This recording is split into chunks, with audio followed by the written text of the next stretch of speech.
Ես պարզապես մի անգամից ասեմ, որ մասնագետների, PR մասնագետների, փորձագետների շրջանակներում ես ավելի համեստ սովորական դեր ունեմ, ես պարզապես լրագրող եմ եւ կպատմեմ իմ լրագրողական աշխատանքի մասին, որը դες ասեմ վաղուց է տևում։ Ես ուրեմն ընտրությունները լուսաբանել եմ 1991 թվականից։ 1991 թվականի խորհրդանական ընտրություններից, երբ դեռ խորհրդային միություններ, դեռ պաշտոնապես խորհրդային միությունը չէր տապալվել, եւ այդ ընտրությունները սպეციფիկ են նաեւ այդ իմաստով եւ բազմաթիվ այլ իմաստներով, շատ սպეციფիկ ընտրություններ էին, որոնք անցել են ոչ այնպես, ինչպես բոլոր հաջորդ ընտրությունները։ Այսինքն կար մի խումբ մի կուսակցություն, որը դժգոհ էր այդ ընտրություններից, դա Պարույր Հայրիկյանի կուսակցությունն էր, մնացած զանգվածային բողոք ընտրությունների դեմ չի եղել եւ դա միակ դեպքն, այսինքն վերջին դեպքն էր, երբ այդպիսի ընտրություններ տեղի ունեցան 95 թվականից սկսած, ինչպես գիտեք, բոլոր ընտրությունները վիճարկվում էին շատ խիստ, բոլոր ընտրությունները զանգվածային բողոք էին արտնացնում այն մարդկանց մեջ, որոնք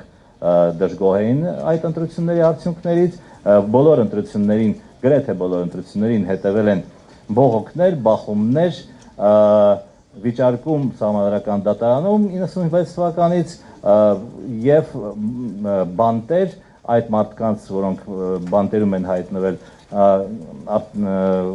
որակել են որպես քաղբանտարկյալներ, այսինքն դա սովորական այդ ընտրությունների ընթացքը, որը 95 թվականից սկսվել է եւ ձեզ հավատացնում եմ 2017 թվականին տեղի ունենալու ճիշտ նույնը։ Ես չեմ ուզում ոչ մեկի վախեցնեմ, պարզապես ասում եմ այն ինչ տեղի կունենա, պարզապես 97 թվականի ընտրությունները սպეციფիկան նրանում է, որ ընտրությունները վիճարկելու է ոչ թե երկրորդ տեղը կամ նույնիսկ առաջին տեղը գրաված Սարոկյան դաշինքը, այլ ընտրությունները փողոցային բողոքներով, բախումներով, չգիտեմ, գուցե նաև կրակոցներով, դա ուրեմն բողոքարկելու է Օսկանյան, Օհանյան, Ռաֆի դաշինքը։ Մի քիչ սպეციფիկա կա, բայց իրականում սցենարը նույնն է։ Ինչ մնում է լուսաբանմանը, լուսաբանումը իհարկե ես ձեզ ասեմ այնուամենայնիվ տարբեր է։ Տարբեր է այն իմաստով, որ 95-96 թվականին մենք ունեցել ենք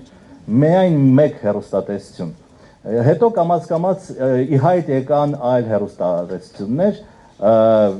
միայն մեկ կասեի այսպես հեռուստատեսություն, որը ուներ լայն սփռում։ Դրանից հետո ի հայտ եկան տարբեր հեռուստաընկերություններ եւ այսօր մենք ունենք այնպիսի վիճակ, երբ ընտրություններին մասնակցող սուբյեկտների, այսինքն Դաշնակցության, ՕԵԿ-ի, որը հայկական վերածնունդ է կոչվում, եւ ԲՀԿ-ի, որը կոչվում է Սարոկյան դաշինք, այդ ընտրությունները լուսաբանող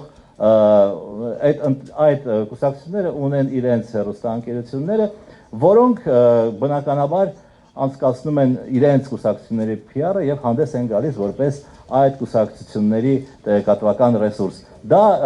լավ է թե վատ, դժվարանում եմ ասել, բայց լավ է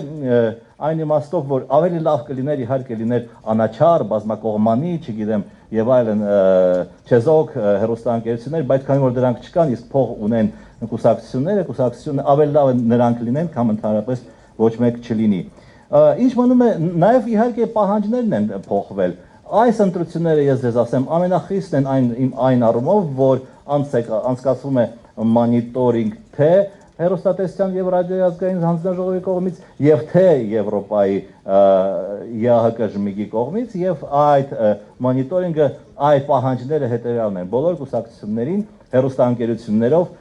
պետք է տրամադրել նորությունների ժամանակ հավասար ժամկետ եւ ես որքան ես գիտեմ բոլոր հեռուստաընկերությունները, բոլոր հիմնական հեռուստաընկերությունները, բացի այդ երեքից, որովհետև այդ երեքը հաստատ խախտելու են այդ ուրեմն հավասարակշռությունը, բացի այդ երեքից բոլորը րոպեներով, վայրկյաններով հետևում են, որ սրանց, այսինքն կոմունիստներին 2 րոպե 20 վայրկյան ենք տվել, այսինքն ելքին տանք 2 րոպե 25 վայրկյան, բայց հաջորդ օրը հակառակը անենք, որպեսզի բան։ Ես կարծում եմ այդպիսի մանր թվաբանությունը շատ էլ մեծ օգուտ չի բերում, որովհետև ասենք կան կուսակցություններ, որոնք ակտիվ են, որոնք ամեն օր միջոցառումներ են անցկացնում, կան կուսակցություններ, որոնք առանձնապես միջոցառումներ չեն անցկացնում, բայց դու պետք է ինչ-որ մատից ծծած նյութ սարքես, որպեսզի այդ հավասարակշռությունը պահպանես։ Ես հենց որ պետք լինի ինձ ընդհատել, խնդրում եմ ինձ ընդհատել։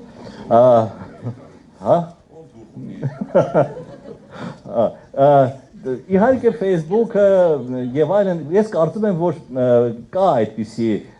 ազդեցություն եւ 2012 թվականի խորհրդական ընտրություններին Facebook-ը համացանցը, կայքերը եւ այլն այդքան զարգացած չէին, որքան այսօր են, բայց ես կարծում եմ, որ մի փոքր մեր կուսակցությունները եւ նրանք, ովքեր քարոզում են, նրանք, ովքեր զբաղվում են քարոզությամբ, մի փոքր գերագնահատում են դրա նշանակությունը։ Ես կհամեմատեի այսպես, որ Facebook-ը դրանք ցնցուղի մի փոքր այնպես շիթեր են, հա, որոնք ընկնում են ձեր վրա եւ կարող եք մի թեթև լողանալ։ Իսկ հեռուստատեսությունը մի ամբողջ շլանգով, հա, այսպես ասած, խողովակով գնացող մի հատ ուղիղ բան է, որ խփում է ուղիղ գլխիդ եւ դա շատ ավելի ազդեցիկ է այսօր բոլոր դեպքերում կարծում եմ, քան Facebook-ը։